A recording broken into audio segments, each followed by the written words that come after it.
This is tutorial number 31, and it covers how to use the Spline sketch feature within Catia v5. To start off, open up a new Catia v5 part file, and once you've done that, let's go into the sketcher. So let's click Sketch and click any of the planes. So now in the last tutorial, I showed you the definition of the Spline sketch feature. So now that you kind of have an understanding of when we're putting a spline together, actually what it's doing mathematically, now I'm going to show you kind of how to manipulate it within Catia v5. So to find the spline tool, again, it's Insert, Profile, Spline, and you can choose the spline, or it's on the toolbar on the side right here. So let's click Spline, and let's just start drawing one out.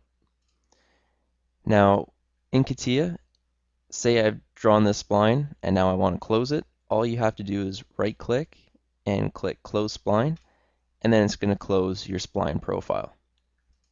Now say you don't want to close profile, what you have to do is start drawing it out, and then once you've got your profile done, double click Escape, and it'll leave your profile alone. Now again, like the other sketches, you're able to manually adjust, so when you're trying to adjust it, you can click on the spline and move it in any position, but say you actually want to change how it looks, you'd have to click a point, drag, and move it around. So this, especially with the spline, because the spline, it's very kind of like an organic feel and look when you're playing with it. It allows you to really massage your spline and allow you to give it the look that you want.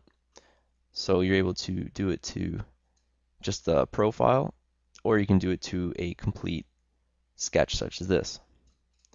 Now, before I showed you that it's very mathematical, the spline tool, and that each of these sections is a different function, you're also able to add dimensions and constraints. So let's click Constrain, and let's click this point here and this point here, and we'll change the distances. So let's make this 2000, or sorry, that was 200. Let's make it 2000.